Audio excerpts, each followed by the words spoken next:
วัสดีครับอาจารย์ครับเอาละครับ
นมัสการครับหลวงพ่อครับ Facebook is ready.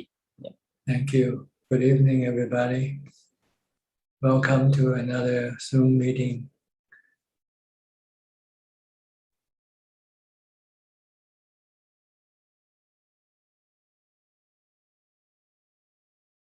So our first participant tonight is connecting.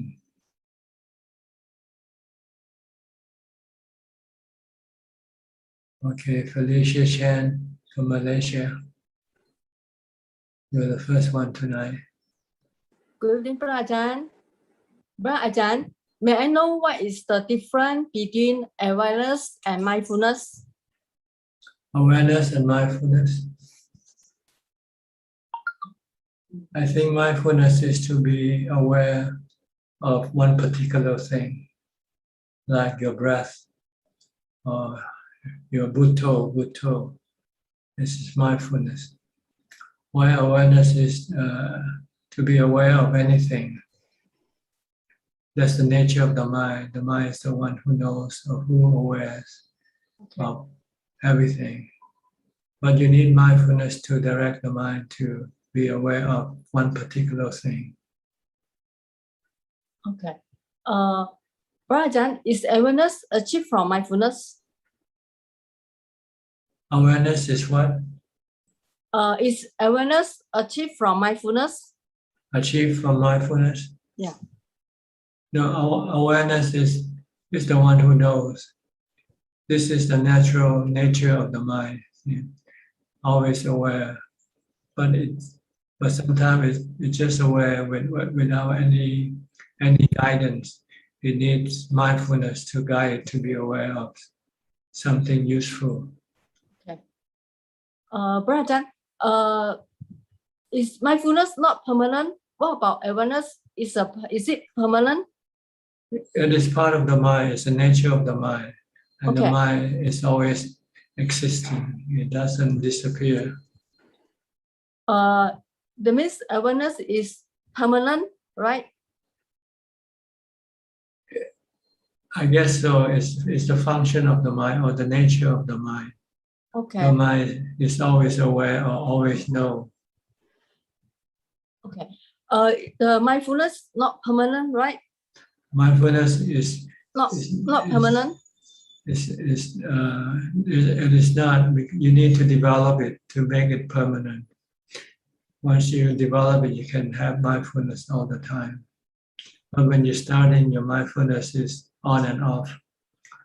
Sometimes you're mindful of your Bhutto, then the next moment you go think about something else. Your mind goes somewhere else. So this is mean your mindfulness is still not continuous. Okay. But as you practice, your mindfulness will improve, and your mindfulness will always be with the mind, be with the awareness. Okay. The awareness is a natural mind. Yes, it's the nature of the mind. It's the nature of the mind. Is it? In other words, is it wisdom? No, wisdom is something the mind has to study to gain wisdom. Okay. Thank you. Amutana Brajan, Sadhu. Okay. Sadhu, Sadhu. Next, Kwan Liman from Malaysia.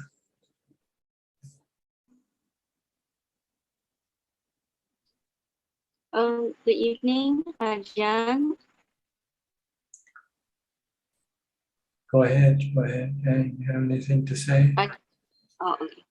Okay. Ajahn, I always hear the word wisdom and panya in the talk. So does this wisdom refer to the seeing of anicca, dukkha, anatta, the Four Noble Truths, insight and realization? Yes. Yeah, that's all I want to ask. Thank you, Ajahn. Okay. Really from Indonesia. Good evening, Thanachan. I would like to ask if someone is observing 8 precepts and then he or she has to take medicine in the evening and has to take it with meal. So how he or she should go about it? And I mean, is it all right to take meal in the evening in that case? Well, it depends on what you want to keep. You want to keep the 8 precepts or you want to keep your body. See? So you have to take a choice, make a choice. If you want to keep your body, then you have to give up the 6 precept. You can keep the 7 precept, but not the 6, eating after midday. But if you want to keep the 8 precept and you don't care about keeping your body, then you keep the 8 precept and you don't eat. Even if you're sick, even if you have to take medicine, you just take medicine without eating after midday. So it's a choice you have to make. What you want to do? You want to keep your 8 precepts or you want to keep your body? So you cannot take both. You cannot have them both. You cannot have your cake and eat it too.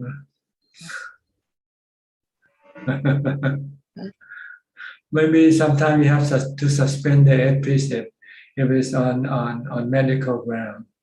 Instead of keeping the 8 precept, just keep the 7 precept. If you are a lay person, you can do this. But for a monk, he cannot break his precept, even on medical ground. Okay, so we have to choose, right, Anajan? More or less. I mean, yeah, there is no excuse, right, even on the medical ground. Yes, because sometimes your defilement use the medical ground as the reason for eating. Okay. So if you want to be strict and you want to move forward with your practice, then you have to forego your medical reason. Or maybe, I mean, sometimes we can take allowables. I mean, just to substitute the meal. Is it still acceptable for the 8 precepts? Well, anything that is considered to be food will not be allowed to take after midday. So you have to interpret what you eat, whether this thing is considered to be food or a medicine or something else.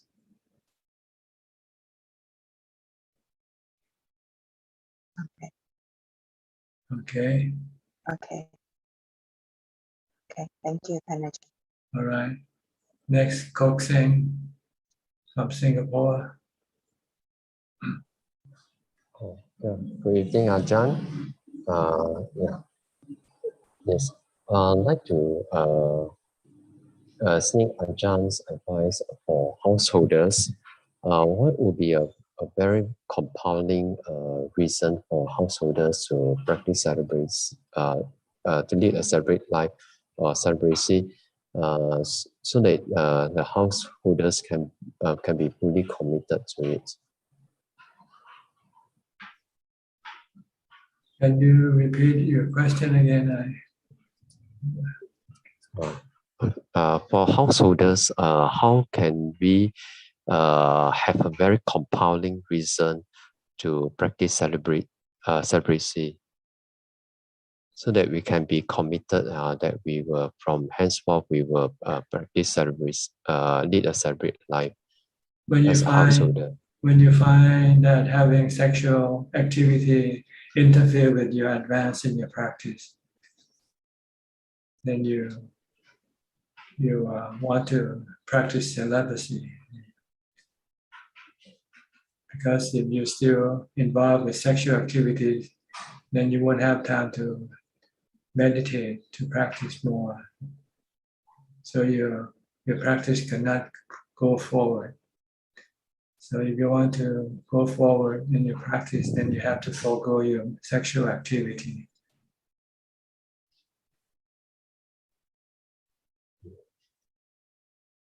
Okay, this is good enough for you? Okay, thank you, Ajahn. Because sexual activity can become a hindrance to your meditation practice. Because when you try to practice and then your sexual desire arises, then you will not be able to continue on meditating.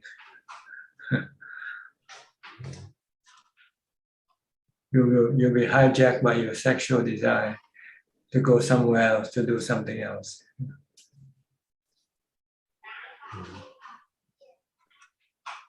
Okay. Okay. But if you're just a part-time meditator, then you can divide up the time, half for the sexual activities and the other half for meditation. Okay. The reason why a monk has to take celibacy vow because the Buddha wants the monk to concentrate on just the meditation practice, not to be distracted by any other practices.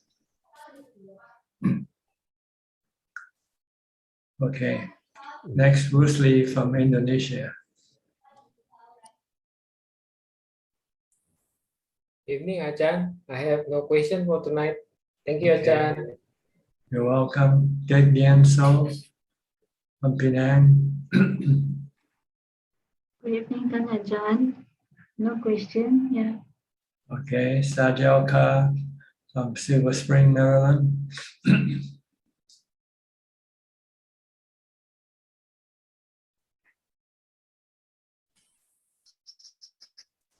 Good evening, Ajahn. My question is that how can I be mindful so that the sound that I hear, I leave them just as sound, because the sound that's coming in when it's pleasing, I'm pleased with that and taken away with it. But when it is something that makes me angry, that actually is like it's lighting up a fire. And both of them are equally bad, but the pleasing one I want to take and not take the one that makes me angry and makes me take off on a complete not Dhamma path. And so how, I mean, I thought about just plugging my ears when I'm around people, so to speak, because lower your gaze so that I don't look at their body gestures, which may or may not annoy me or something. But how would I be mindful that to be aware all the time that the sound is just a sound? I don't have to interpret it in a way that I like it or I dislike it or get angry, but invariably most of the time. So you need ubekkha, so you need equanimity to be able to. And it's the anger case. Yeah, you need to have, your mind need to have ubekkha or equanimity before it can treat sound as sound and not as something pleasant or unpleasant. It's the interpretation of the mind that interpret the sound to be pleasant or unpleasant. But if the mind is in ubekkha mode, it doesn't interpret. It just merely listens. It's just merely hearing. And it doesn't interpret the sound to be good or bad. So that's why you need to develop samadhi. You need to develop jhana to make your mind enter into this equanimity mode. That's why then you can then you can apply wisdom to teach the mind that sound is just sound. You know, whether it's not good or bad sound, it's your mind who interprets them to be good or bad sound. See? Otherwise, you won't be able to do it. You might be able to do it by force, but not all the time.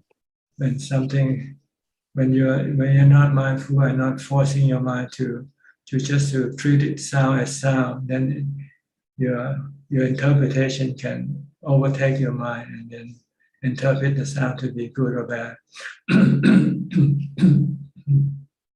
But with equanimity, your mind will be merely knowing or hearing, as the Buddha taught. When you hear something, just hear. When you see something, just see. Don't interpret them to be good or bad. That's why you need to have equanimity in order to be able to do this thing naturally, not by forcing your mind to do it. Because your mind still keeps interpreting what you see, what you hear to be good or bad to you. Okay, so try to meditate and develop wisdom. Don't worry about wisdom now. It's too far away. You don't have the tool to apply wisdom. You need to have equanimity first. You need to have jhana in order to gain equanimity. And in order to gain jhana, you need to have mindfulness. We always come back to the first step, which you want to forget and keep skipping the first step. That's why you keep falling. You might be able to walk for a couple of steps, then you fall because you haven't yet learned how to stand up before you walk. Thank you, Dhammatalk. Okay. Thank you. Next, Gavin Danapong from Vancouver, Washington State. Hello, John. I wanted to ask about investigating pain. So in the beginning, I can't stay with the pain for long enough to have any real investigation of it. Is this just a lack of sati or a lack of will or both maybe? Lack of equanimity to treat the pain as just merely sensation that your body produces. You still interpret the sensation to be good or bad, pleasant or unpleasant, and then you react to that sensation. If it's good, you have attraction for it. If it's bad, you have aversion for it.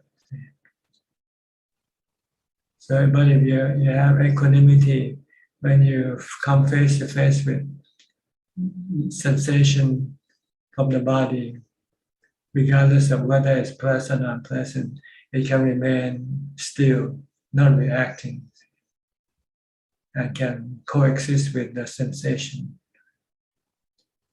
So you should keep practicing mindfulness and jhana, so to gain equanimity. Then when you come across anything, you can teach your mind just to remain non-reactive, non-interpretive. Just merely see the raw truth, not the interpreted truth that we see. The truth that we see had been interpreted by our delusion to be good or bad, based on ourselves, based on the self, which is delusion. So the Buddha wants us to look at the raw truth, the uninterpreted, unexplained truth, unnarrative truth, no narrative to what you see. The mind gives narrative, narrating the things we see and hear. Oh, this is good, this is bad. But they are all just phenomena that come and go. As far as the mind is concerned, the mind can coexist with any type of phenomena that the mind comes into contact with. But when the mind is being taken over by delusion, by the defilement, then it starts to become discriminating. It starts to separate the good from the bad, the pleasant from the unpleasant. Then it has attraction and aversion. Bhava tanha or vibhava tanha will arise. And dukkha will arise when you have this aversion or attraction. So you want the goal is to keep the mind still, not reacting with aversion or attraction. Then it can withstand any type of sensation that it comes into involved with, come into contact with. Okay. You get the point? Yes. So the point is to get to equanimity. Okay. Thank you, Ajahn. And then when the mind wants to react, then you teach the mind to stay put, stay in equanimity. Then everything cannot hurt the mind. It's the mind that hurting itself by reacting to things with aversion or with attraction. But if you have no equanimity, it's almost automatic. As soon as the mind comes into contact with anything, it will react right away because it will interpret them to be good or bad or neutral. Okay, I understand. All right. Next, Thank you, John. Karen from San Jose, California. Anything today? Good morning. No, I have no questions. I'm just listening and learning. Thank you. It's quite early for you now, huh? 5 o'clock, right? Yeah, I'm 5:30. adjusted. Yeah, it's okay today. Last week it was difficult. Yeah. Well, actually, it's the same time, but you just move your clock. That's all, right? It's like you say, it's up here. It's your mind, right? Yeah. Because it's the same time here in Thailand. We start with 8 o'clock here in Thailand. Right. Okay. Nice to see you. Yeah, Next, thank you. Sui and Jack from Vancouver.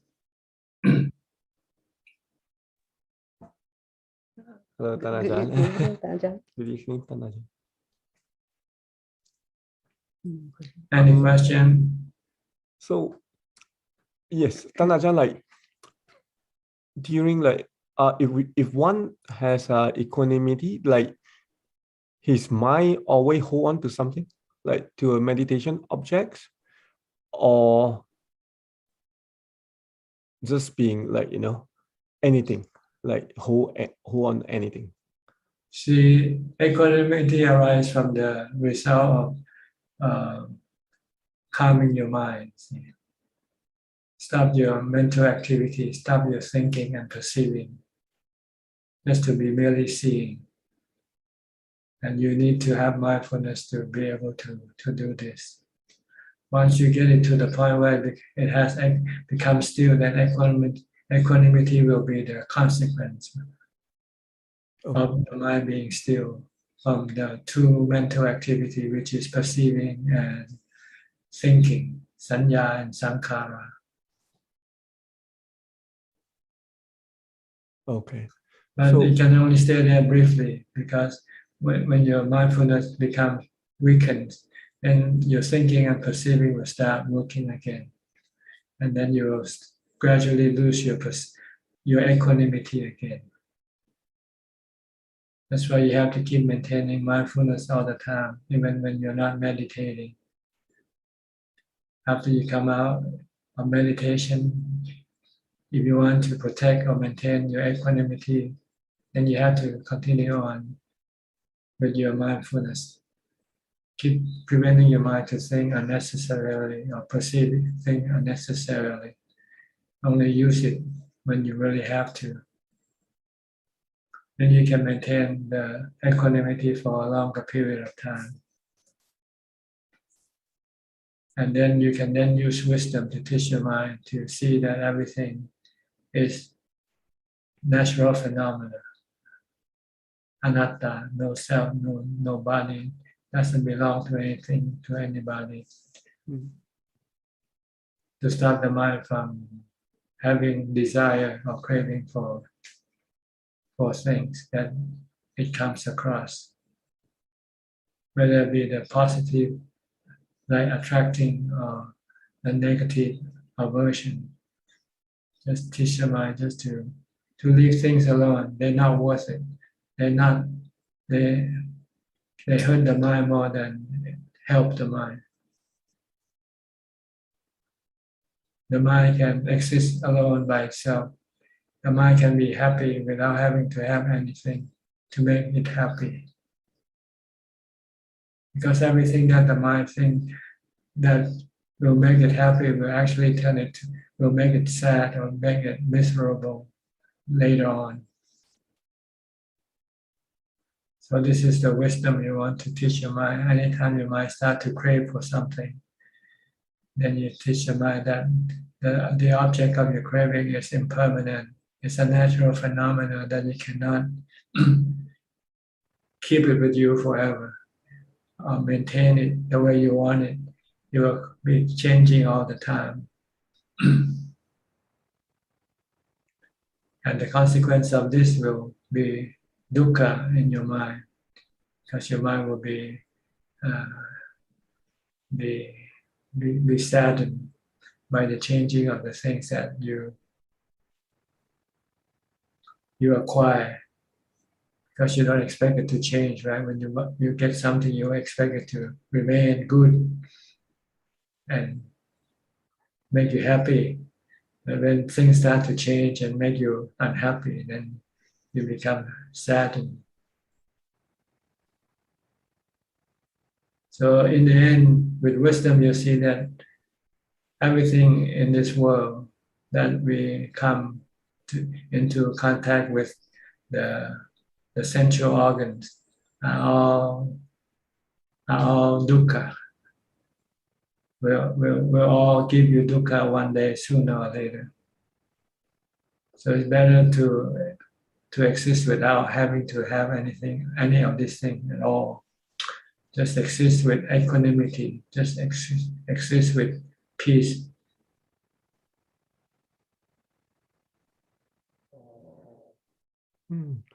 Oh, okay, so yeah, very clear. Tanajan, when we practice mindfulness, like we always hold on to a meditation object, and then when one get to equanimous state, meaning like he stopped sanya and sankhara.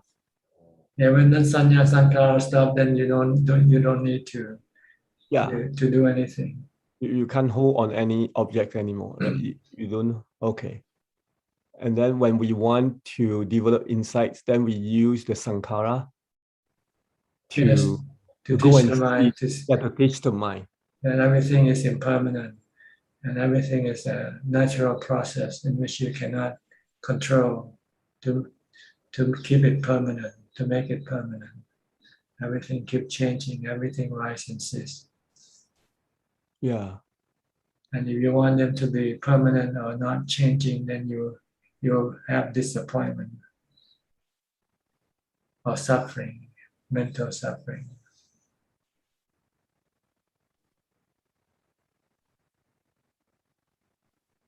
Okay. So once you see that everything will cause you dukkha or suffering sooner or later, then you stop going after them. When you stop going after them, then your mind becomes still automatically. Nothing to do, nothing to go after. So the mind just be happy with itself. Doesn't need to have anything to make it happy. It can be happy alone by itself. I used to say alone but not lonely. So then Ajahn, at that stage, meanings like we have to see this body, everything, like suffering. Everything that the mind go after, everything that the mind craves for, will give the mind suffering sooner or later. Okay. your wife, your son, your property, your possession, anything, your status, whatever you go after, they are all temporary. Sooner or later you will lose them. And when you lose them, you become sad. You become lonely again, alone again naturally. But to be alone is really a good thing if you can learn how to live alone. We have to learn to live alone. See? Right now, we don't know how to live alone. We cannot live alone. We have to have somebody or something to keep us happy. But now you have the teaching of the Buddha that teach us to meditate, to calm the mind, to still the mind, to stop all cravings. Once you can do this, then you can live alone, happily. Yeah. So that's why from the dependent origination, Buddha said we want to recreate this situation again because we do not want to be alone. Yeah, because when you're alone, you're sad, you're lonely. Yeah. So we go and find another partner. So that's the whole cycle. But once you can stop your mind from grasping for things, then the mind can become happy in itself, by itself. Then it doesn't have to go after anything. So the whole purpose here is to stop the mind from thinking, from perceiving. To see that once the mind stops doing this thing, the mind can become peaceful and happy. Thank you. Okay. Yeah. Thank you. Anything from you, Chen? No, it's very good. Nothing. No. Yeah, she stopped perceiving. Melinda from Singapore. Anything today? So many things and becomes nothing. Okay. Thank you, Tan. Right. Philip? Good evening, Tajan. It's actually the same, I think it's also the same question about equanimity that everybody has actually spoken to. I just need to make a further. Is the state of equanimity, is it the time when the labeling and the story stops, right, in your mind? Yes, all that is left is just knowing. So sound is just a sound, a dog bark is just okay. Somebody say something bad to you, it's just a sound to you. Okay. And all the stories in your mind, whatever movie. Everything you see or hear, they're just what you see, what you hear. Yes, understand. The other question I have, Tanajan, is with regards to the stage of I did a bit of clarification on that, on the stage of Sotapanna and the one returner. I understand that the one returner has not abandoned the other two higher factors, right? They have only abandoned the first three, but the other two factors, which are sensual desire and things like that, are only reduced. Reduced, right? To about maybe to 50%. Half and half. Right. Okay. So in that instance, does the practitioner know, or it's just only a labeling stage used in the teaching? Oh, he knows because he's trying to develop the two to get rid of these two factors, which is asubha. Sometimes he forgets asubha, then he see everything as good looking, attractive again. Okay. So anytime you forget to see things as asubha, you can return back to before. Return to see things as good looking, attractive to you again. But if you keep continue on contemplating on asubha, then eventually your asubha will be complete, will be full, will be working all the time. Let's put it that way. Right now, it's working a half of the time because it's still lazy sometimes. So you have to put in more effort to force the mind to work on the supa, so that it sees the body. Every time it sees the body, it sees the supa. Then it can come. Then he will reach the third stage of enlightenment. When he see every time he sees the body as a supa, then the sexual desire cannot arise anymore.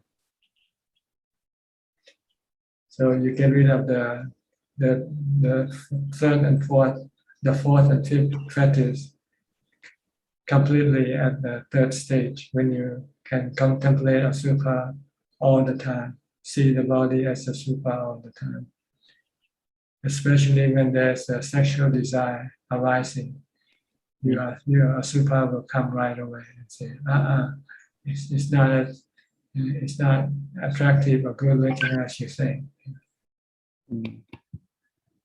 Understand.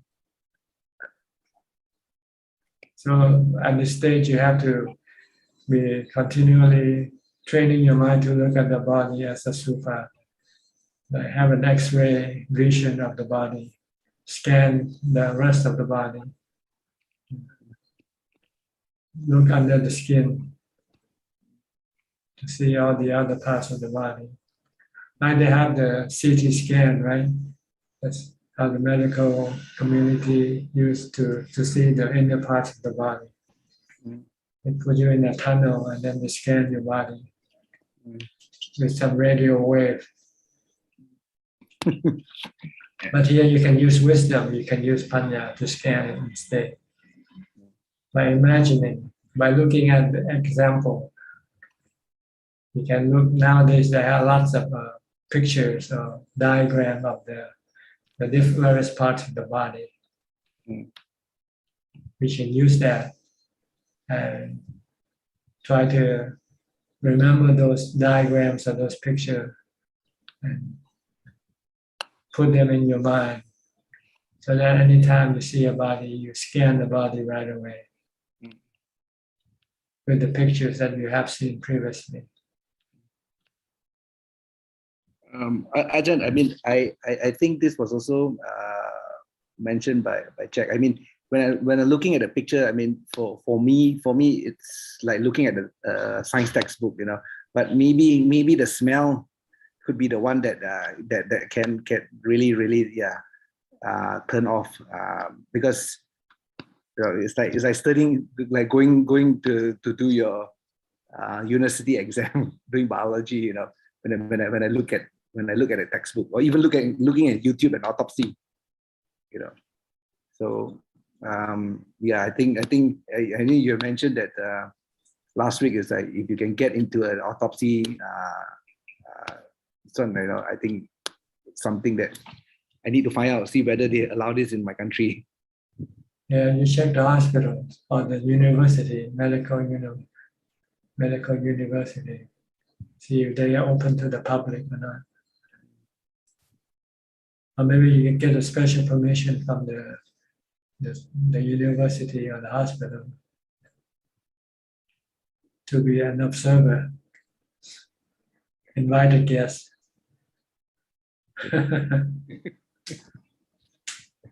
Get an invitation to go look at corpses.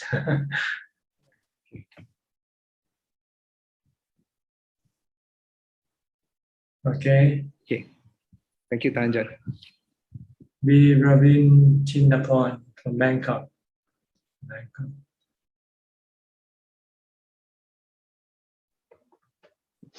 Good evening to you, Thanajan. So I have a question. Maybe it's an extension from what Philip mentioned earlier about asupa. So maybe I need some clarification on this. How does asupa link with the fifth fetter of unhappiness? Do they go together? Is yes, it unhappiness? When you have some desire, you're not happy, right? You're only happy when after you get what your desire want, right? If you want to go out, you're not happy, you have to stay at home, right? But once you get to go out, then you become happy. Your dissatisfaction will disappear. So they come together. They are cause and consequence. The sexual desire or the desire for anything will cause you unhappiness, dissatisfaction, discontentment. So for example, if we say, oh, we have a desire to take breaks, listen to music or relax or watch TV, this is all excuses, right? It's not really relaxing. It's just satisfying our sensual desires one way or another. That's right. Because it's never ending, right? You take this break and you go and do whatever you want to do. Then when you come back and do your work, do whatever you have to do. Then after a while, you want to take a break again and go again. It is never fulfilling. It's a temporary measure to alleviate your dissatisfaction due to your hunger for something. But you have to go after what you crave for. Once you get what you want, then your discontentment disappears temporarily. You feel contentment, but just briefly, temporarily. Then after a while, a few hours, your desire come up again, your craving come up again. So this is not the way to find contentment. The way to find contentment is to stop your craving by refusing to go after your craving. So you need equanimity and the perception of the opposite of what you think. If you think this thing will make you happy, you have to see with wisdom that it will make you unhappy.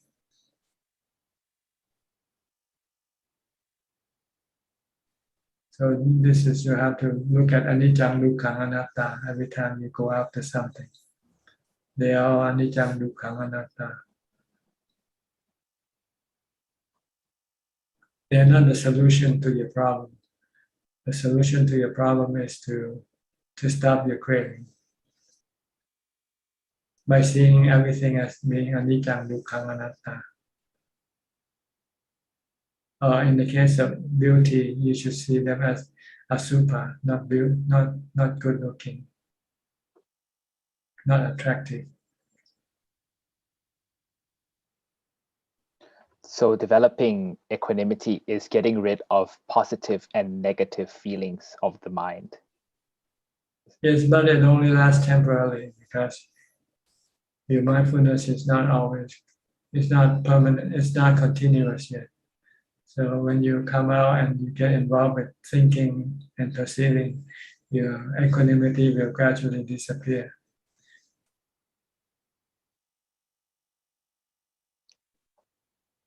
So this is the work of the five senses. No, sorry, the five parts of the mind, the Vedana, Sanya, Sankhara.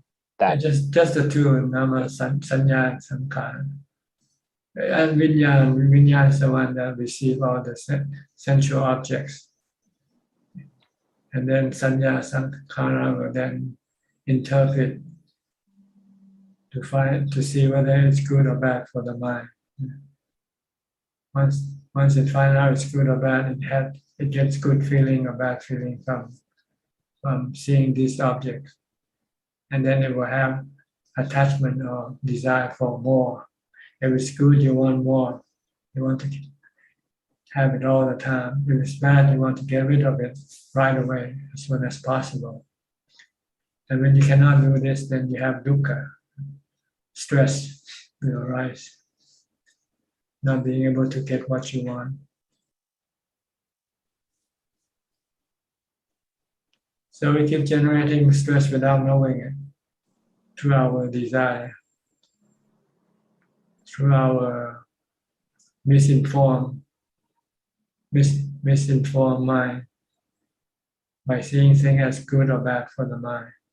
When in fact you should see them as neither good nor bad for the mind. They're just neutral, really.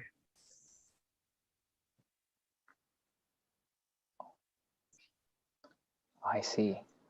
So for example, if I was at a restaurant and I was ordering a dish, choosing what to order, is that desire? Or is that just something I have to do?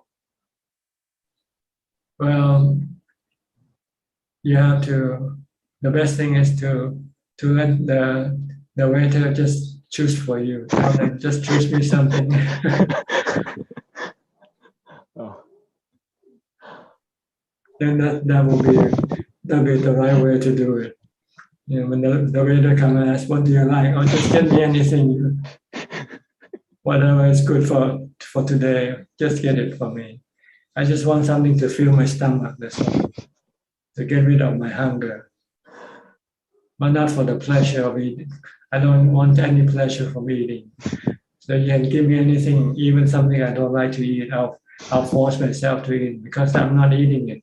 It's the body that's eating it. The mind doesn't eat the food, but the mind is the one who chooses the food for the body, right? Yes. And the body doesn't know what it eats anyway, right? You just digest the food, that's all. Yeah. So if you're feeding the body, why should you worry what kind of food you're giving the body? As long as it's healthy and it doesn't hurt the body, that's all you have to worry about. But you don't care about the appearance or the taste or the smell of the food, right? It's like when you feed the dog, you just give them a can of dog food, right? You don't care. That's how you should treat your body like a dog when you feed your body. Oh, I never thought of it that way, but that's very insightful, Thanajan. Well, so it's very subtle how the mind is really tricked into desire by not even knowing. I never thought of it as desire until you mentioned it just now. Yeah, you don't know that. But once you have got rid of your desire, then you can choose the food even. Yeah, but you don't choose with desire. You just pick whatever you can put into the body. But it doesn't bother you whether it doesn't make you happy or sad whether you can eat the food, that type of food or not. Oh, wow. I learned something new today. Treat the body like a dog. As far as feeding it, yeah. As far as feeding it. It's just like an automobile. You know, you can choose the brand of gasoline you put in. It's the same. And the automobile doesn't care which brand of gasoline you feed it, right? You give it. They're all the same. But due to the commercial you see on your TV or something, and or maybe some of the bonus you get from the station, then you choose the brand for your car, right? But really, the car doesn't care what type of brand of gas it takes in, right? It's all the same. Yeah, it's just all made up in the mind. Wow. That's why you have to get to equanimity first before you can see what it's like for the mind when it doesn't react or doesn't choose, doesn't discriminate. It just merely know, merely see, merely hear. Then when your defilement wants to discriminate, then you use wisdom to stop it. Wisdom will tell you everything is the same, everything is anicca, dukkha, anatta. Whether it's gold or diamond or silver, they are all anicca, dukkha, anatta.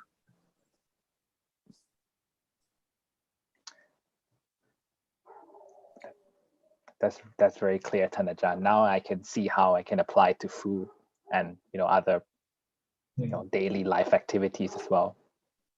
Once you have equanimity, your mind is full, is contented. So it doesn't really care, it doesn't matter what it has or doesn't have. All right? Yep, that's something I'll need to develop. It can exist alone by itself. This is the goal. This is what the Buddha calls self-reliance. Attahi atano nato. You are yourself. You have to rely on yourself to make you happy, to keep you happy. You cannot rely on other people or things to make you happy because they change, because they don't last. And then when we want them to last and they don't, we become upset from it. Yeah, you become stressful, you become fearful, you become worrying. That's true, Thanajan. Thank you so much for your teachings today. So as far as the practice is concerned, is the mindfulness. Mindfulness leads you to equanimity. And once you have equanimity, then you want to keep your equanimity by using mindfulness and wisdom to stop your defilement from pushing the mind to go after things that will hurt the mind. Understood, Thanajan. Thank you very much. Okay, next, Lillian from Bangkok, Malaysian, living in Bangkok. Good evening, Thanajan. No question today, but just a comment about the eating like a dog. Since you were saying that we should eat everything mixed in the bowl, so nowadays when I eat, like, let's say we go for a family function and we have a Chinese table, I tend to ask them not to change the plate, so I just eat whatever that is on the plate. So even if dessert comes, it's also on the same plate. But people normally still tend to want to change the plate for you, even though you say no. Yeah, you should just let them be, because they might think you're weird if you do something different from them. But it is an interesting challenge to ourselves to do that. You do that when you're alone, yeah, so that you don't cause any problem with other people. Yes, of course, I still let them change it. Just find it quite interesting to do that sometimes. Yep. When I stay at Wat Pa Bantad with Nong Ta Mahabua, the monks are not allowed to select the food to put into their bowl. The monk will be given a bowl of something, and then the monk will distribute this food to every bowl, take a scoop into each bowl. So by the time when you start to eat, look in your bowl, you got all sort of food in your bowl. And they're not separated, they just put in the bowl. Okay. So like it's almost like dog food, leftover. Yeah. I shall try that next. It's really a good practice, because before why don't you try to mix it up, everything? Put everything that you're gonna eat in a bowl and then mix it up like you would. Eventually it will be mixed in your stomach anyway, right? Yes. So you mix it before that. Mix it in the bowl. Put your dessert, put your salad, your cakes, your whatever, your coffee or tea, and mix it all up in the bowl and eat it. Yep, that will be the next step for sure. I'll then try you, that. Then you won't have no problem in eating anymore, and you won't get any. You won't have any overweight problem because you. Yes, because you don't want to eat the food so much. Yeah. Okay, thank you, Thanajan. All right. Next, Johanna from Indonesia. Hello, Ajahn. Ajahn, I have a question about something on the question and answer on Sunday. Somebody asked about the absorption concentration, Ajahn. When I meditate, I can get into the calm state, but it is very hard to get into that absorption concentration, Ajahn. Why is it so, Ajahn? Your mindfulness is not strong enough, so you have to train more in mindfulness. When you're not meditating, you have to do it all the time. The more you do it, the stronger your mindfulness will become. The more continuous it will become. And when you meditate, you can then force the mind to be absorbed longer. Yeah, because I never experienced that absorption concentration. And not because your mindfulness is not continuous and not strong enough yet.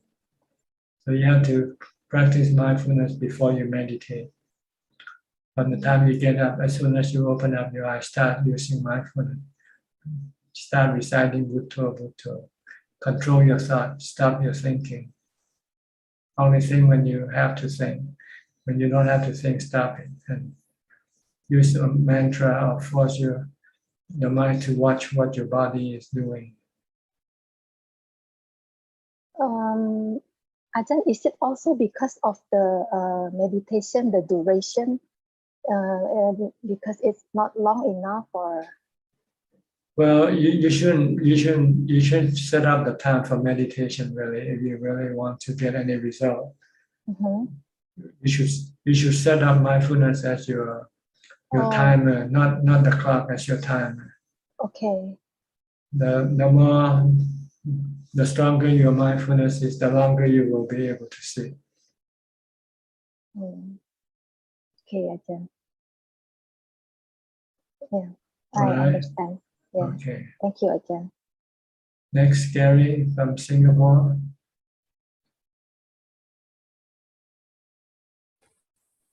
Good evening, Thanajan. No questions from me tonight. Just happy to listen. Alvin from Malaysia, Kuala Lumpur. Good evening, Thanajan. Thanajan, just going back to equanimity. I remember once I asked you about falling down from the high place, and I think Thanajan, you mentioned it's part of calmness.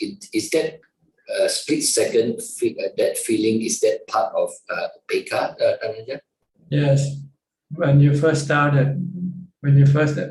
achieve this result, it usually don't last for very long. They call it Kanika Samadhi, momentary Samadhi.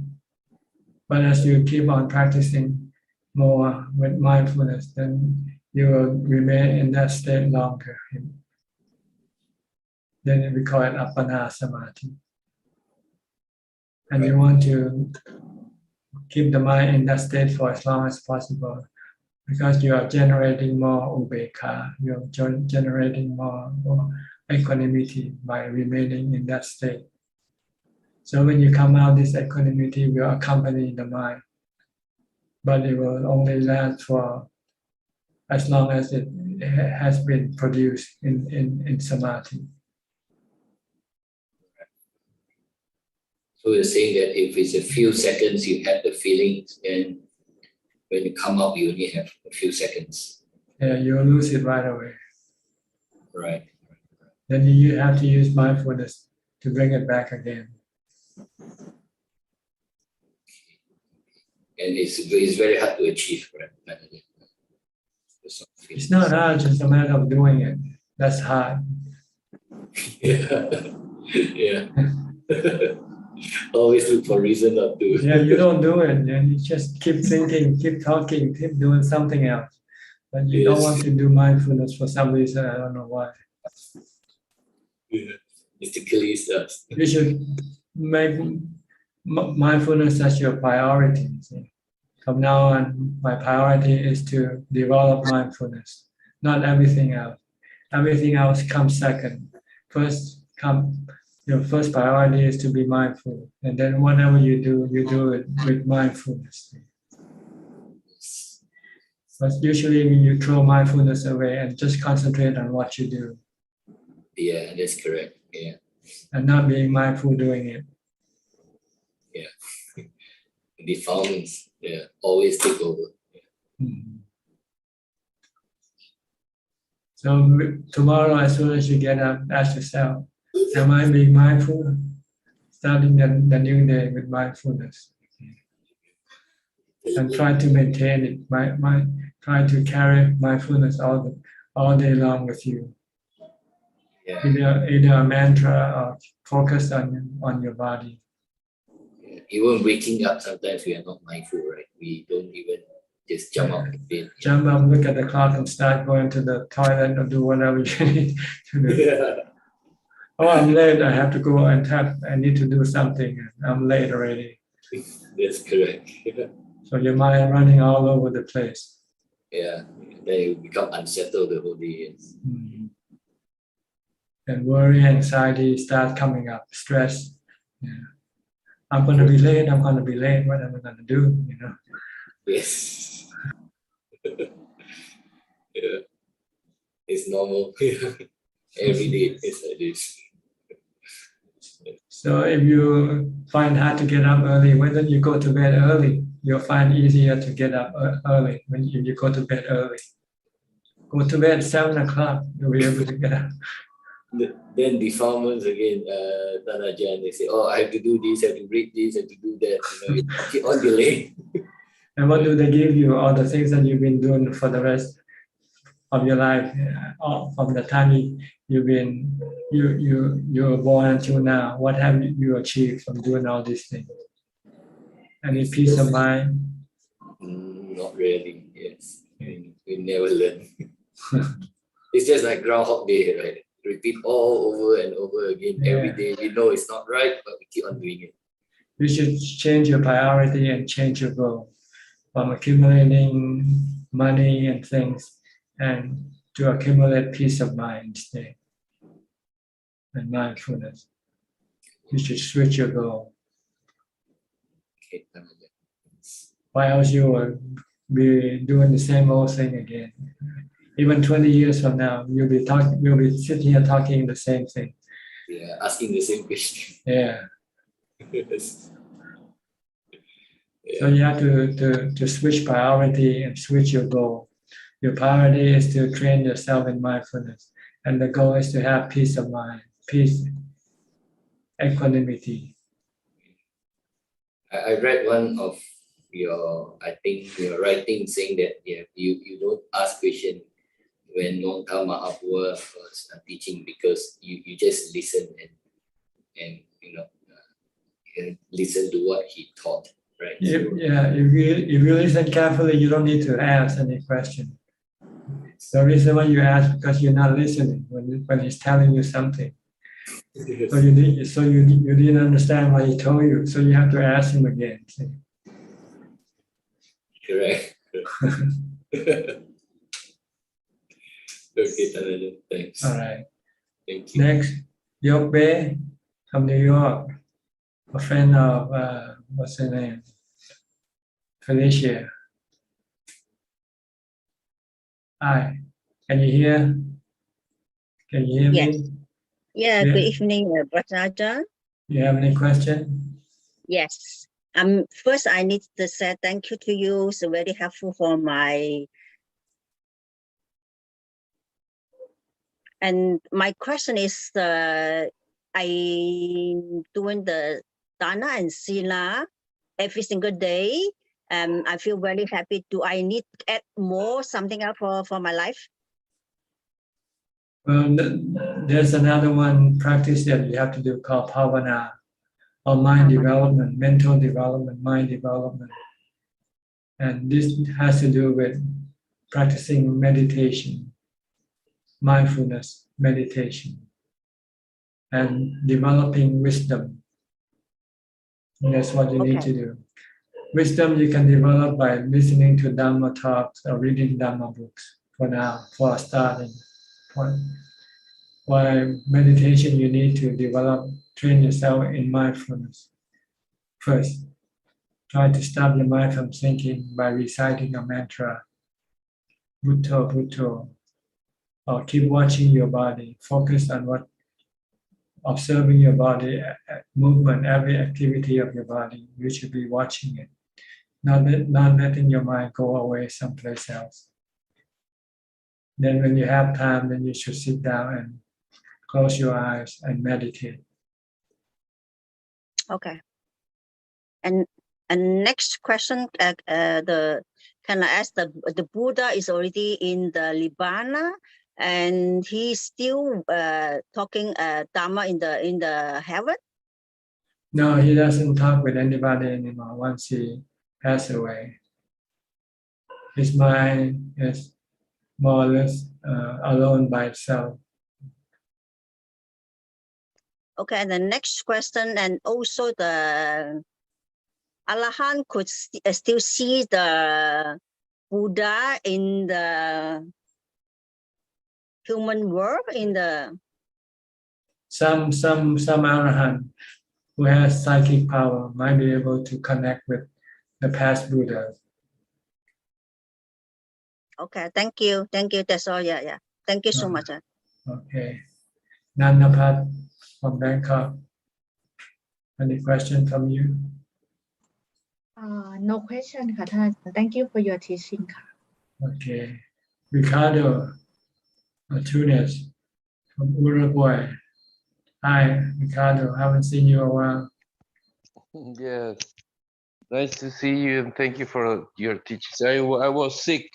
That's why I haven't been around. But I'm okay now.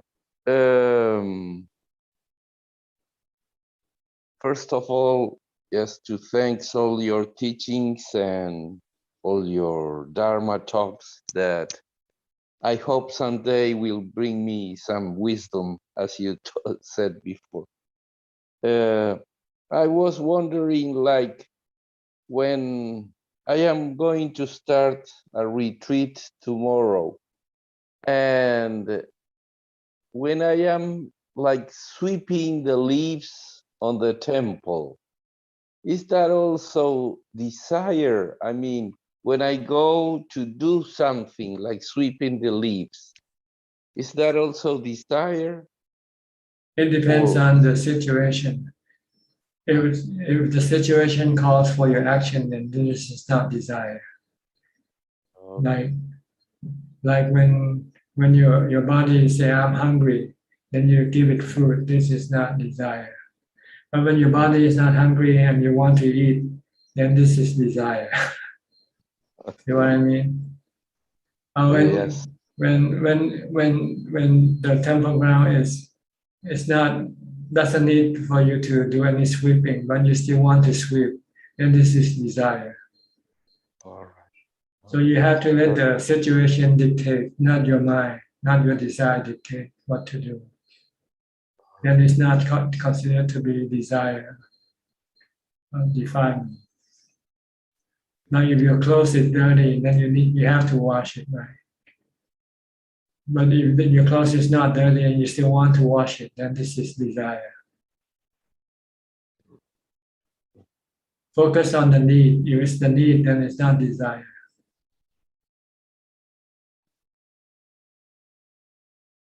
If you don't need it and you still want to do it, then this is desire. If you don't need the money and you still want to have money, then this is desire. But if you need the money to feed your body, then this is not desire. Okay, can you more or less differentiate between the two now, the need and the desire? Yes, very clear. Thank you very much. Another question, if you let me, would be like, sometimes I've heard that like wisdom or panya will be something that it will grow like inside of me without doing anything, without trying to get anything, without trying to achieve anything. That's a misperception, because the Buddha said wisdom comes in 3 stages. The first stage is called wisdom arising from learning. Sutta maya panya. Sutta means listening to Dhammatalk, listening to the teaching of the Buddha. You have to learn, though. You cannot have your own wisdom arise in a foolish mind. A foolish mind will never have any wisdom arising by itself. It needs to get wisdom from a wise mind, like the Buddha. So that's why we have to study the Buddhist, study the Dhamma teaching, right? Study about the 4 noble truths, the 3 characteristics of existence, for instance. This is the first level or first stage of wisdom, is learning from others. And once you have learned from the other, you go to the next stage. Try to maintain this knowledge that you have learned by constantly thinking about it, contemplating. Because if you don't, you can forget, right?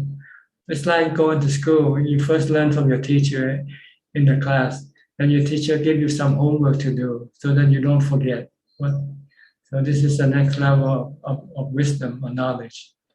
Once you have learned the 4 noble truths, the 3 characteristics of existence, you learn the asubha, then you want to come and contemplate. so that you don't forget this knowledge. Then you go to the third level. This is the level in which you will apply this knowledge to get rid of your defilement.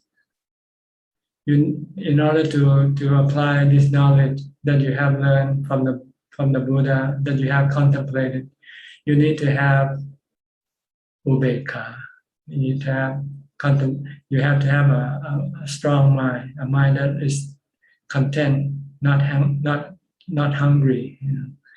In order to do this, you need to bhavana. You have to meditate to get into the fourth jhana. So once you have the fourth jhana, you have ubekkha. When you apply the knowledge that you have been contemplating, you can get rid of your dukkha, your suffering. This is the third level of wisdom called bhavana maya panya. And sometimes people interpret this to be knowledge arising from your meditation. No, it's not. When you meditate, you don't gain any knowledge. You gain equanimity. Then with equanimity, you use the knowledge that you have learned from the Buddha to apply to get rid of your desire, your cravings.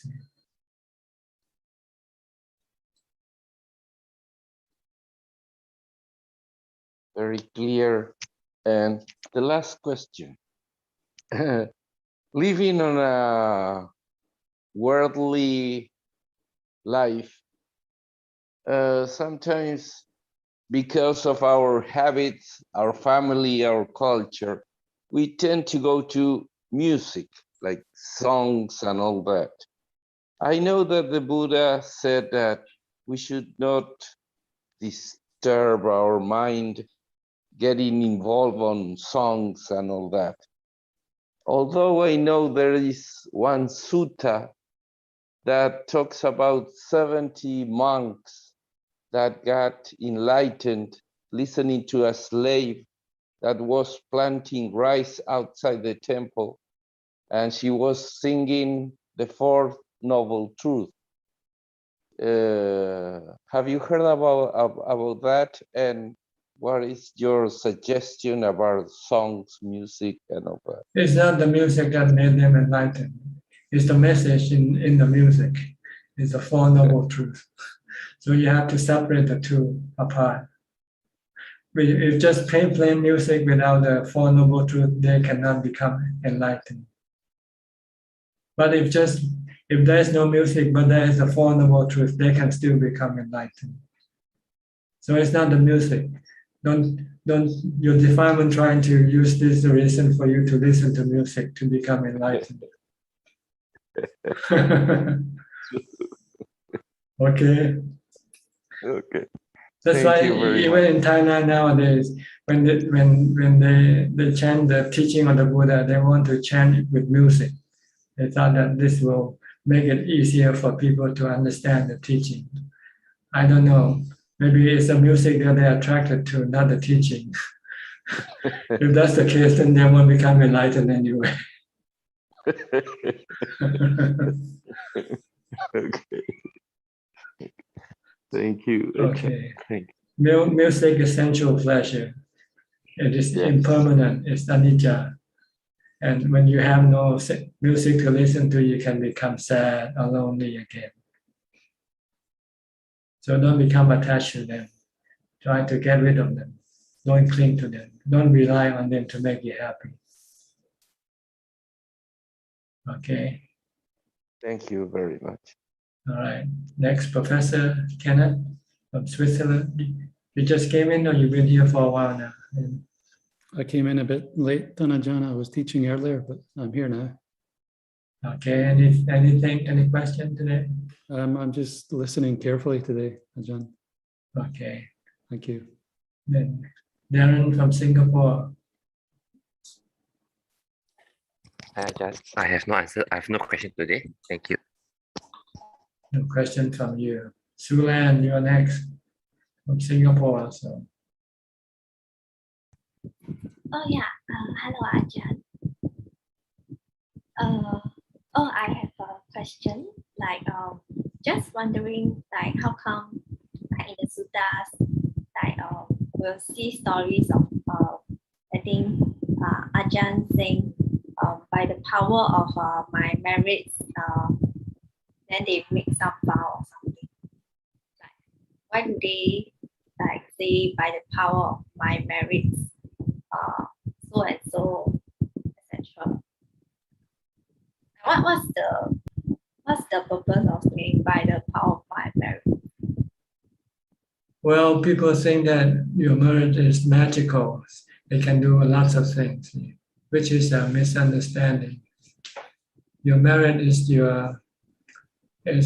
what makes you happy. That's all it does. It's make you happy, make your mind happy. By giving dana, when you give dana, you feel happy. When you keep sila, you feel happy. When you meditate, you feel happy.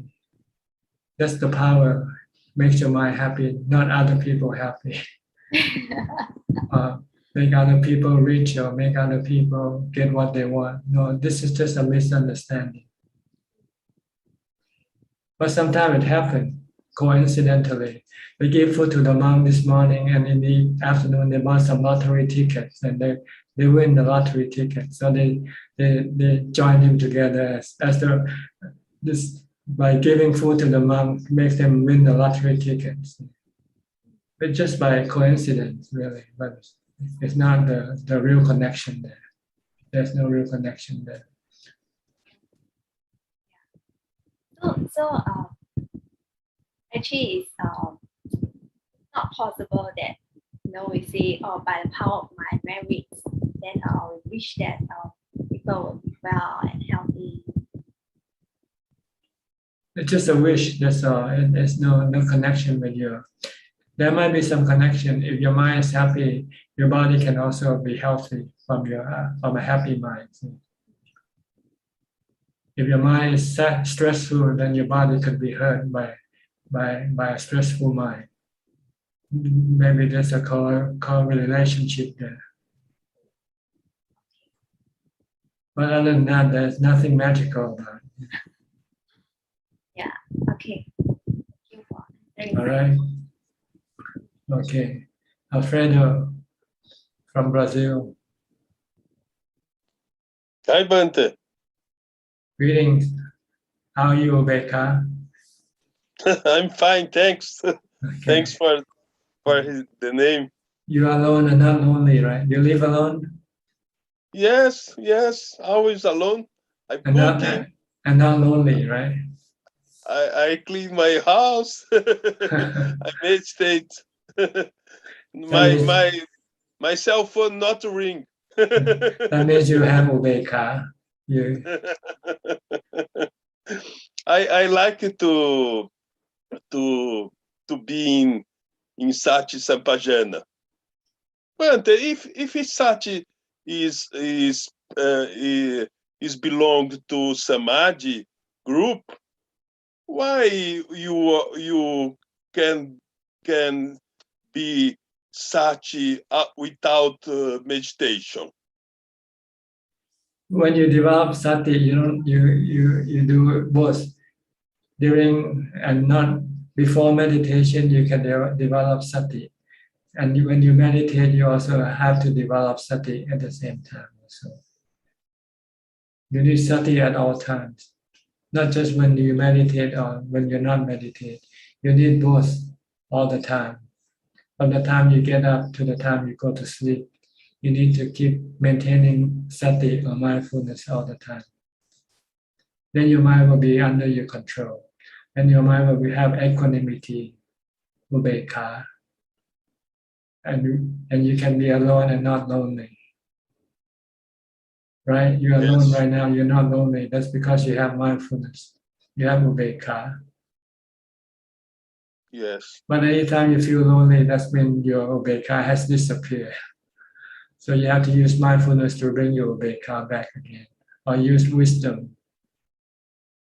Yes, I agree because in experience, for jhana is not meditation to reach for jhana. To reach samadhi is not need meditation, but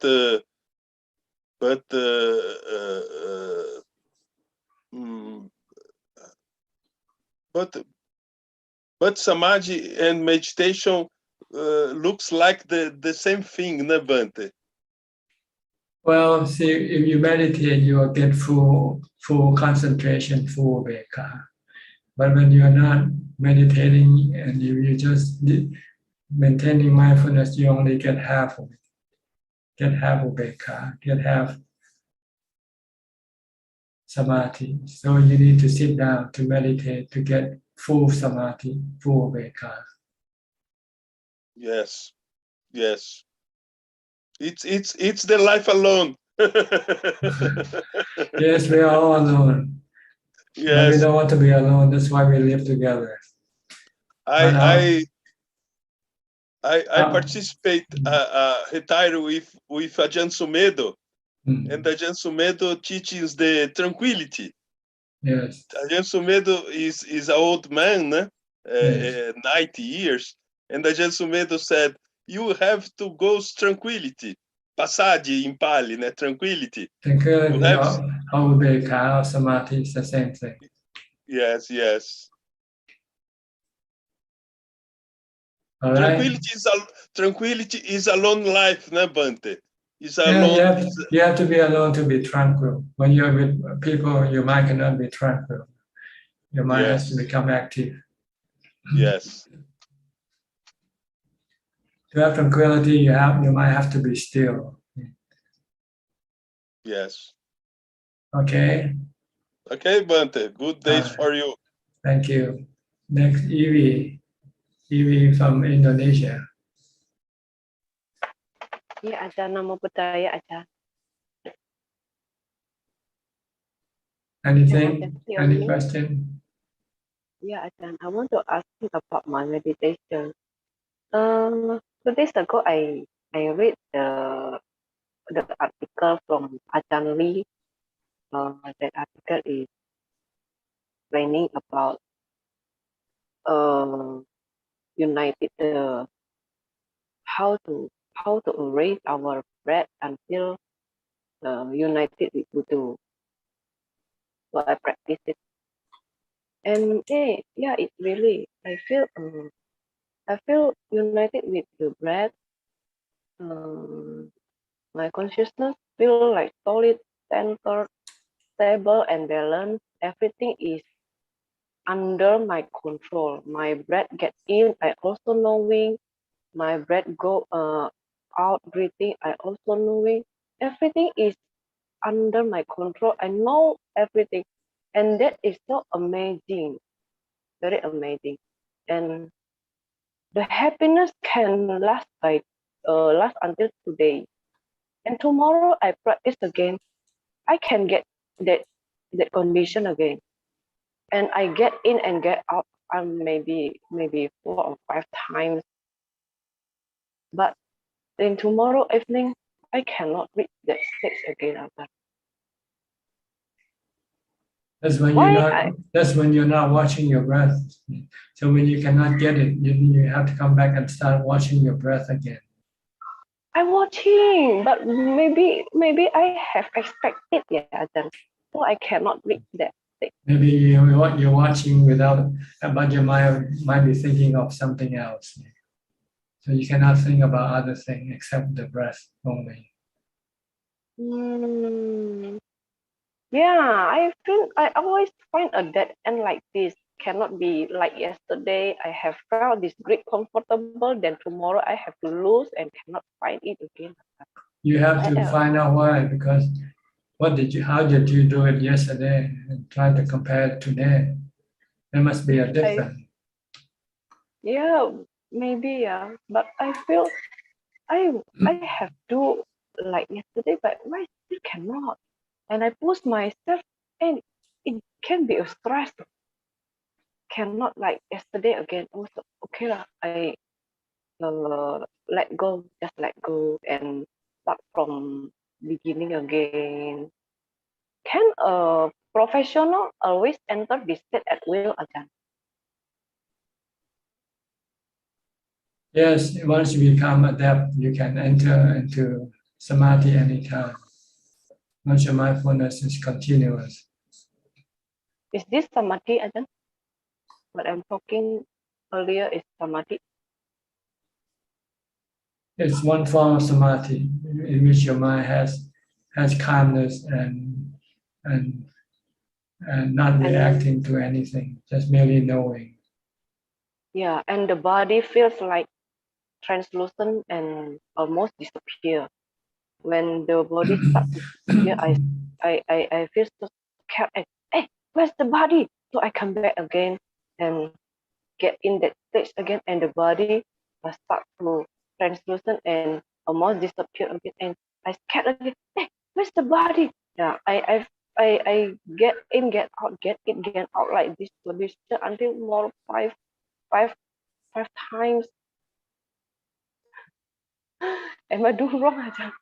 When my body get disappear, I so scared and I come back again. But the feeling of my head, my breath was so comfortable. This is maybe a half samadhi. I just for something wrong again. I don't know. You have to investigate yourself because I'm not there with you, so I don't know what happened. You have to compare when you do this thing like this, and this is what you get, and when you're not doing this thing, you don't get this thing. So you have to go back and investigate what did you do right, and what did you not do right today. You did right. You did something right yesterday, but today you're not doing the same way that you did yesterday. So you compare, find out. Okay. Yeah, I can. And I want asking about food, Ajahn. Does the monk or somebody who in practice in very deep still feel a bad taste or a good taste? Who decide if I eat something? Wow, this food is very nice, very good taste. This food is very bad taste. Who decide it? Is it Sankara or our defilement? I don't know. You don't have to know whether it's what. Just you know that if you like it, then it's your defilement. Yeah, this morning I cook egg and. Then you should eat something you don't like. You should eat something you don't like to counter your like. Like this morning I cooked egg and the egg was burned, but I still eat it bad taste because the egg is burned. So I keep eating. I don't want to spoil my defilement. But my mind said it is not good if you eat the burnt egg because the nutrition they make and it can cause the bad for your body. So I stop it and I throw it away. Is that my defilement find some excuse to stop me to eat something bad taste? I don't know. You have to find out yourself. You're the one who do the practice. I cannot tell you everything, because then you'll be dumb. You keep coming back and asking me again. So you have to. You ask yourself, then you have to find the answer yourself. And this is wisdom, not sanya, not something you learn from other people. Wisdom is something that you have to learn yourself. The Buddha just gave you an outline of what's wisdom, but then you have to investigate yourself, to find the answer yourself. Okay. Okay, Ajahn. Thank you. All right. Darren from Singapore, did you have a chance to speak yet? I'm sorry, I forget. Yes, I just you asked. I have no question. Yeah. All right, then we go to Seyun from Singapore also. Hi, Ajahn. Good evening. I have no questions as well today. Okay, no question. Well, it looks like everybody has the chance to ask questions. So let me go to Facebook now to see if we have any questions from Facebook today. Yes, we have 7 questions from Facebook, Ajahn. First question is from Eli Hassan. Ajahn, when getting to sleep, relax the body. Actually, when meditation, relax the mind. or we exercise the mind to be still, be conscious? Thank you. Same thing, we're exercising or resting. You want to stop the mind from thinking. So it's the resting the mind when you meditate. Like when you sleep, you rest the body. You stop the body from doing anything. So when you meditate, you stop the mind from thinking and perceiving. Next question from KH10. Good evening, Ajahn. Please describe how should one guard the senses? How should one be mindful of thoughts? If spontaneous unwholesome thoughts arises, what should one do? Feel uneasy with it. Feel that only observing it, come and go, is not sufficient. How can one prevent unwholesome thoughts from arising, and how to train the mind? Thank you. You just recite the mantra, Bhutto, Bhutto. When you have bad thought coming up, you replace it with Bhutto, Bhutto instead. So try to learn how to recite the Bhutto, so that when you have bad thoughts, then you can use Bhutto to stop your bad thoughts. As far as restraining your senses, you try not to see or hear things that will cause you to have any defilements. Don't watch movie, don't listen to music, for instance. This is called restraining your senses. Next question from Cole Winston. Is equanimity the same as stillness of the mind without reacting to any physical actions or emotions of the mind? Thank you. Yes, when the mind becomes still, you have this state of equanimity. The mind becomes neutral.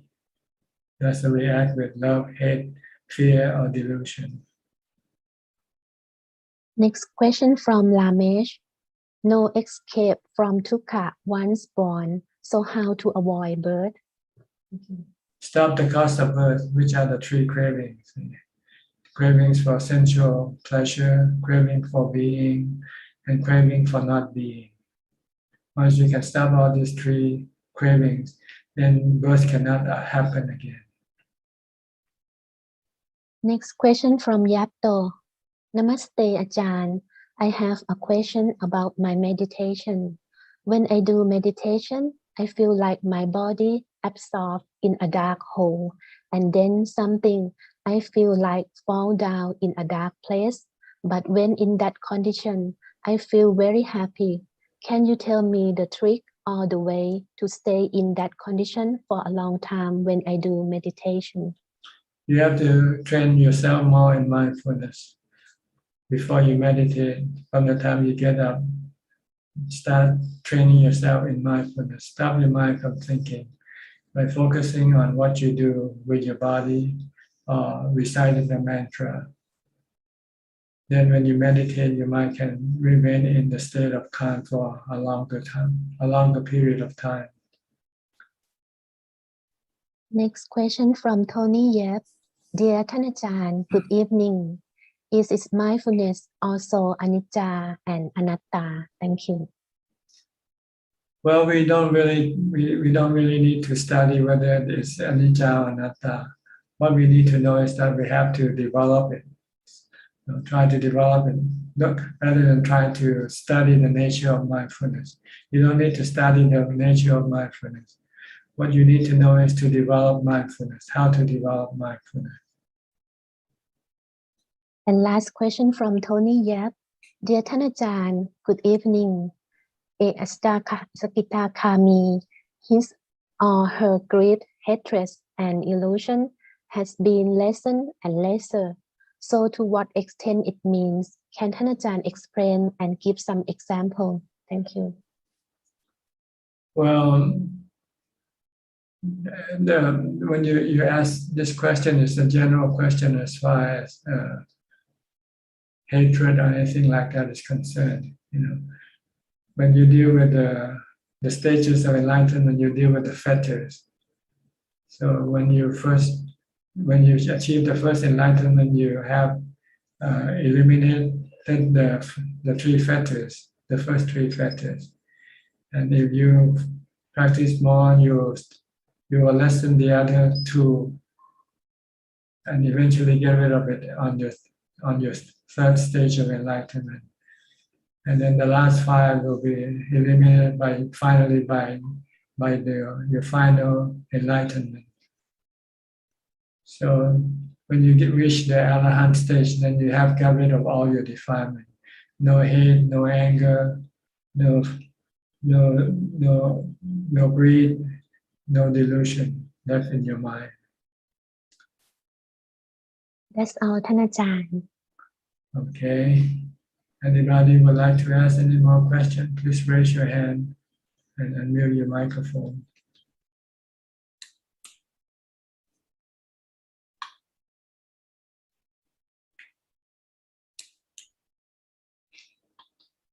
Okay, looks like nobody wants to ask any more questions, right?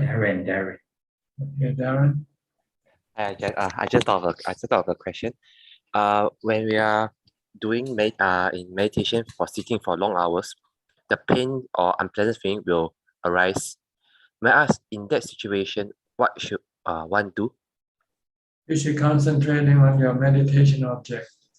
If you're watching your breath, try to keep watching your breath. But if you find that you cannot watch your breath because your mind keeps thinking about the pain, then you should replace it with using the mantra instead.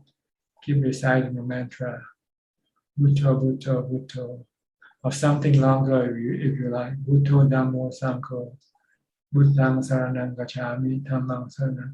Just to keep your mind busy, so it doesn't become involved with trying to get rid of your painful feeling. Would contemplate, because sometimes I would contemplate, because sometimes the pain is very intense. So what I would do, I would contemplate on the 3 characteristics to help. Will it be okay if I do it that way? If you can do that and calm your mind, then it's okay. You can look at the pain as like being the weather, like the wind or the rain, something that you cannot force it to stop. It's something that you have to learn to live with it. If you can teach your mind to learn to live with your pain, then okay. The problem is your mind doesn't want to live with your pain, right? It wants to get out. It wants to get rid of the pain. So if you can use the 3 characteristics to tell that the pain is like the rain. Once it starts raining, you cannot tell it to stop. It will stop by itself sooner or later. Only thing you can do is learn to live with it. Okay, understand. Thank you so much, Ajahn. Okay. Anybody else? Please don't hesitate. We still have lots of time left. If you want to ask any question, even though it might sound silly to you, it might be useful for other people as well. So don't be shy. They say the mark of wisdom is to accept that you still need to know a lot more. Wow, of a wise person. The mark of an ignorant person is someone who thinks he knows a lot already, knows enough already.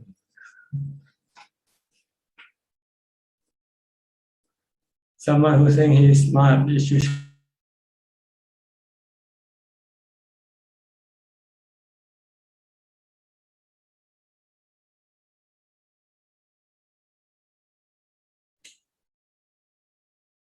okay. What, Jack, you want to ask a question? Okay. Jack, okay. Ajahn, may I ask about Sotapan? Like you talked about like facing like extreme situation or like life and death situation, and then you can see that if you can see that you're not you can let go of not being afraid of getting old, getting sick and dying. You become a Sotapanna. Does it always have to be a extreme or life and death situation, Ajahn? That you can test yourself for sure. Maybe when you go to the doctor and he tells you you got third stage cancer, maybe that could be a test to you also. See, so how you would react to the news when the doctor say, "Oh, you got third stage cancer. There's nothing we can do for your body anymore." Then if you say, "Okay, no problem," then you pass the test, right? It has to be something real, not something imagined, right? We're talking right now. Right. So it has to be something real to you anyway. Oh. Even though you might not meet the actual thing, but if you think you're gonna die, for some reason you strongly believe that you're gonna die tomorrow, for instance. Maybe because you went to see a fortune teller and the fortune teller that your life will end tomorrow, and you strongly believe in what he tells you. Then if you say, "Okay, this is not me, the body is not me, if it's gonna die, it has to die one day sooner or later," and you accept that and you're not afraid of dying, then that can also be the test for you, I think. So, but it has to be real to you. Death should be real to you. Pain should be real to you. Or if you're riding on a plane and you went through some turbulence, one of the engines stopped functioning and the pilot said, "We're on an emergency now. We don't know whether we're going to make it to the airport or not." Then let's see how you react. So you need something real to test your mind whether it has actually let go of your body or not. So always have to be a test, Ajahn, like to prove it has to be a test. Well, how else would you know whether you passed the test or not? I don't know, because I read one of your Q&A. Somebody asked, like, "Will you know?" And you said, "Yeah, you will know." So you mean by that you mean it always has to be a test, then you know, right? That's right. If you think you haven't got any anger, if somebody slapped you in the face and see what happens. If nobody slapped you in the face, you won't know whether you still have anger or not, right?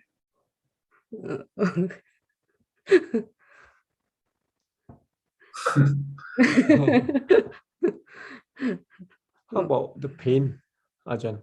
Like, does a Sotapan like can see pain as like, it is like just like the answer I gave to Darren said he likes to use the three characteristics as a way of dealing with pain. So when you can see the pain as being anicca, dukkha, anatta, then you use wisdom, you gain wisdom. You have half of your work done as far as the body is concerned, but you still have to test the death part. Yeah. If you can live with the painful feeling and not being disturbed. Yeah. And you do that when you meditate, when your body becomes painful, and you say, "Okay, I'm still continue on with my meditation. I still keep focusing on my breath and leave the pain alone." Oh, okay. If I can leave the pain alone, but like I'm still afraid of death, then I'm not, like, you still have to take more tests, right, Ajahn? Yeah, there's two tests you have to do here. First the pain, and then the death part. The aging part also, when you start to see your body and become old, your hair becomes white, see whether you want to dye your hair or not. If you still want to be young, and then you say, "Oh, I have to go and do some surgery," for instance. Then you don't pass the test of aging. If the body's age and it changes, then you say, "Okay, this is the nature of the body.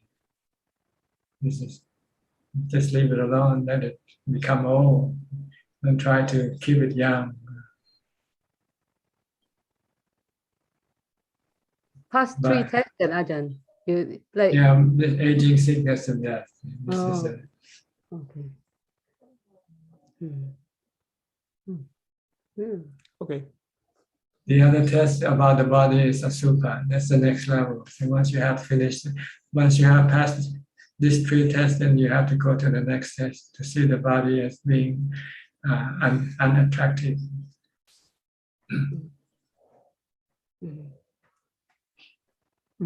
How about losing a loved one? That's anicca also.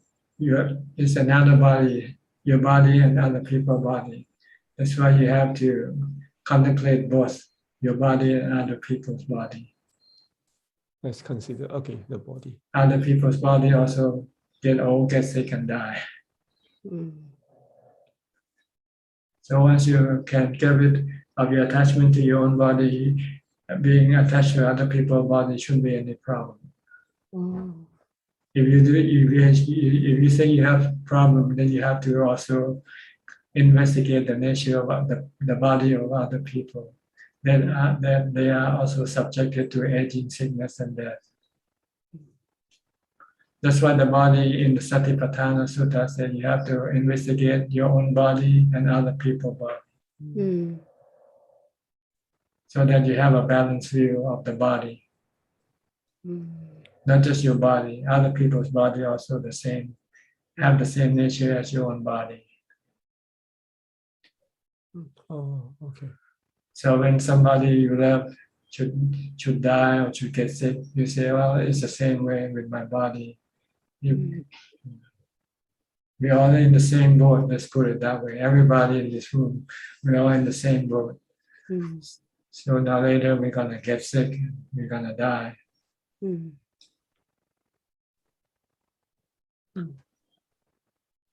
6 tests, Ajahn. One more test. The more bodies you have related to, the more tests you have. You and your wife, your husband, then you have your sons and your daughters, your father and your mother, your friends. Anybody you attach to will be a problem for you when something happened to them, right? But if people you don't know, you don't care, right? What happened to them? Yeah. So you should treat everybody like people you don't know. Then it won't hurt you whatever happened to them.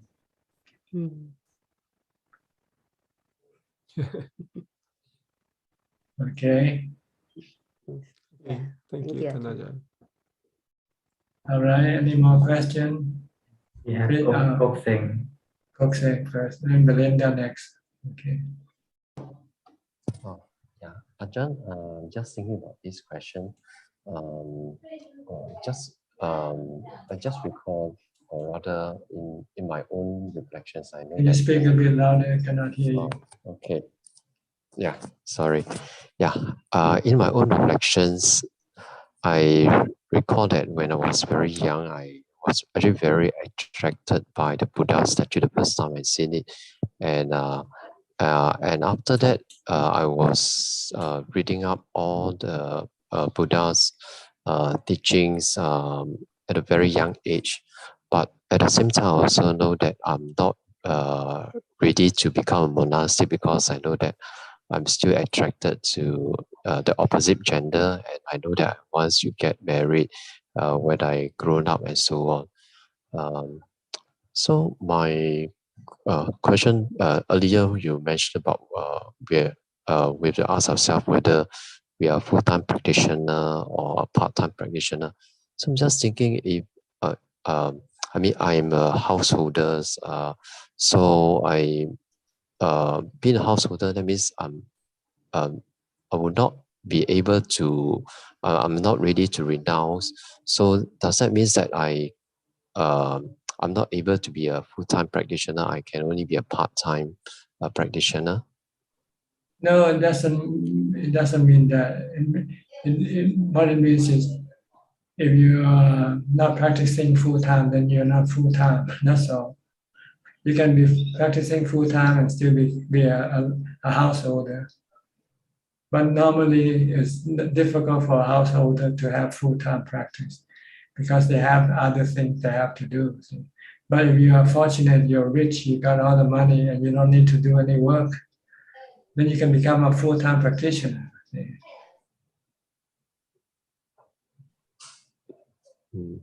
Or full-time practitioner at the same time with our wife and children. Well, if you can, if you find you can, then you have to separate from them. Maybe you live in a different house. They live in one house and you live in the next house. Oh, but it's not possible. Yeah. Well, then if you're not possible for you to practice full time, then it's your fault. It's not whether you're a householder or not a householder. It's the same way in reverse. Even if you become a monk, sometimes you don't practice full time also. And that doesn't mean your status will guarantee that you will be practicing full time. Some monks don't practice full time. They practice half the time and they go do something else half of the time. Also.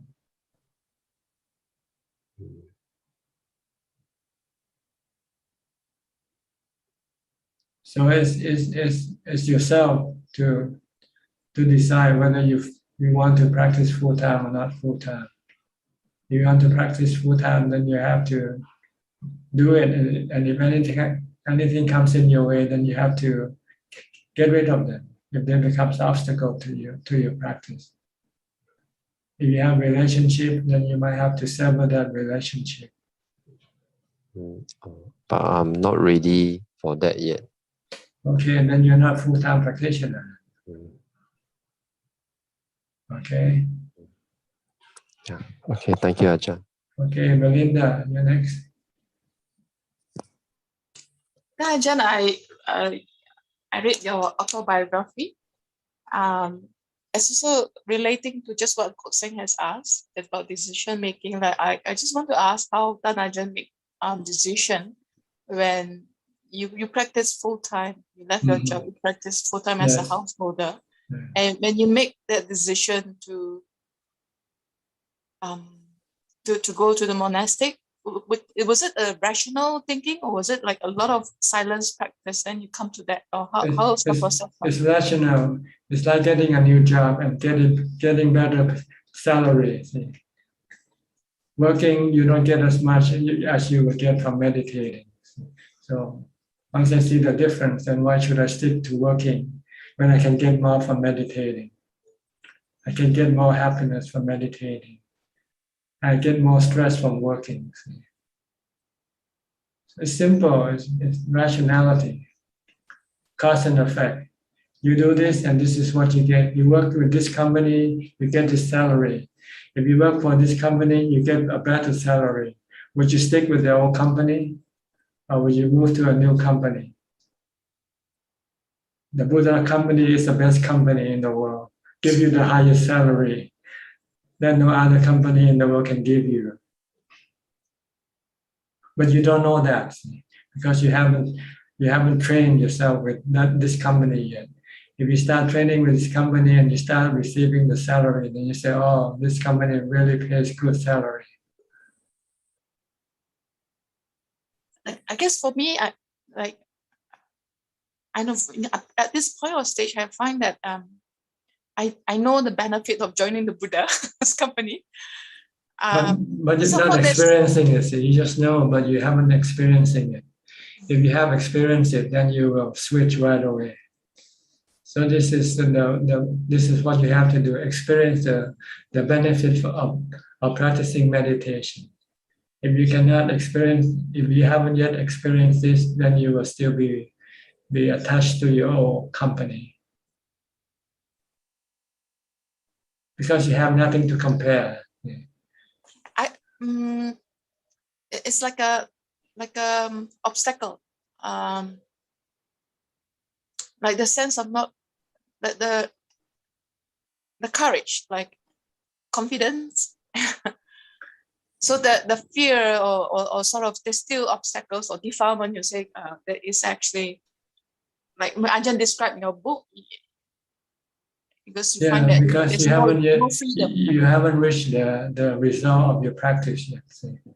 So you're still doubtful of your ability, whether you can push yourself toward that goal or not. But once you reach it once, then you become confident. even a small goal at first, but once you can do this, you can go for a higher, better goal, larger goal. I stayed in monastery for like 1.5 months, and last week we talk about past lives, and like similar to Kok Seng say, we have memories when during our childhood time, certain memories that we remember that is connected to the Buddha. I was told when I was my mom likes to do fortune telling, and I was told that I was a monk before in my past life. So I thought it was very funny when I heard that news, because I haven't even learned meditation at that point.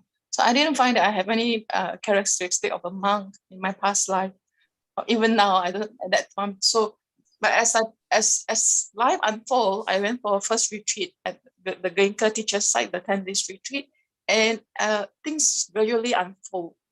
Because it's naturally for me, I ask, how do you remember past life when everything is forgotten? So that being said, it's already past. That's the past life. But that sort of explain also, it helps me to deepen understanding, not just believing that there's a past life, but through the process of meditation, and things slowly unfold, and I see maybe there is past life, and there are memories from the past that still like haunting at the back of the mind. There is delusion, of course. At one stage, there was this. We're not here to prove whether there's past life or not. We want to prove that what we can do in this lifetime. Yes. So don't lose track, because your defilement wants to keep you away from what you have to do now. At one stage, Ajahn, I was like, there was this recurring thoughts that I have enough of monkhood. It was a decision I was to decide whether to get back to the worldly world, and the plan was to get back to the worldly world, and the habit is. So when I start to say things like not things how the way I want it to be, because I used to be able to decide or plan what I want to do, and I will go according to the plan. So at one stage, I realized that things are not within my command, and I have to surrender to what the universe or wants me to do. So at this point, I'm like, I feel I will have to decide where I should be. So I guess I just have to still continue to meditate, or I'm not sure. Well, if you want to join the Buddha's company, you have to follow what he tells you to do.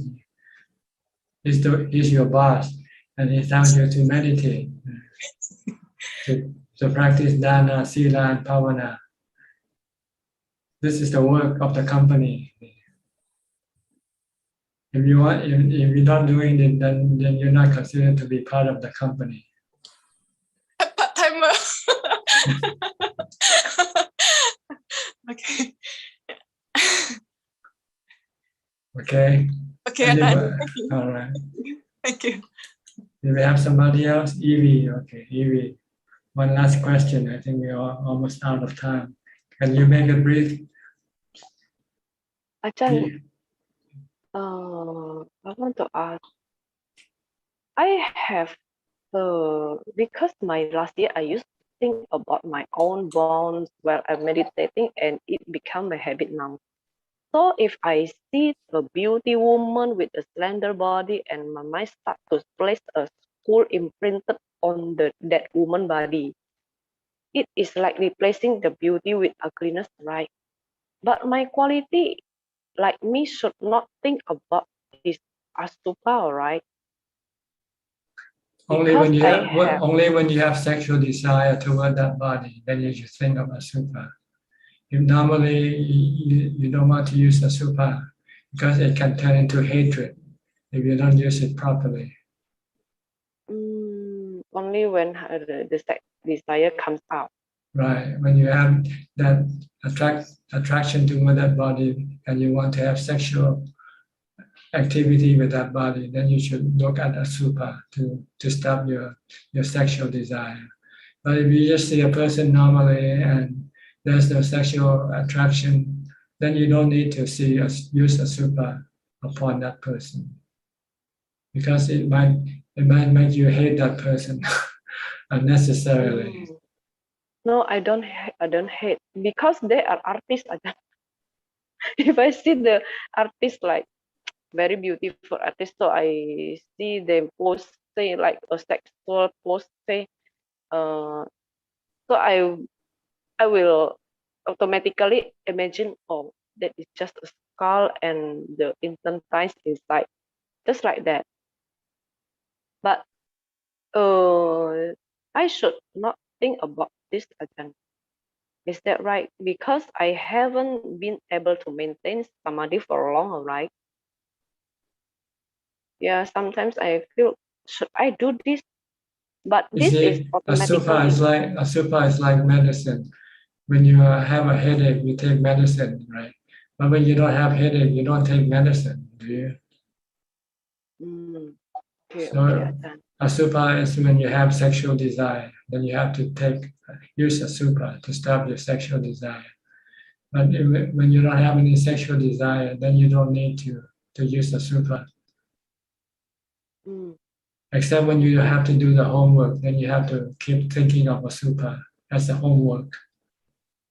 But you don't use it. You use it when you have sexual desire. If you don't do your homework when you have sexual desire, you might not be able to think of Asubha. So you have to train yourself to think of Asubha first. Yeah. And as lay people like us who, if we diligently do meditation, diligently listen to Dhamma, but still face life normally like activity on business, have a family, have a wife, husband, child, can be enlightenment again. I don't know. You have to ask them. Don't ask me.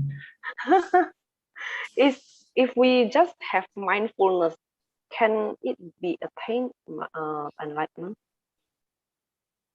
To become enlightened, you have to see the body as the people as being a five khandha, and they are anatta. There's no self in the five khandha. Then you can become enlightened that way. Okay, I think we are out of time.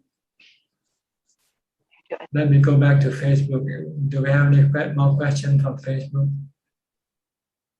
No more questions, Ajahn. Okay.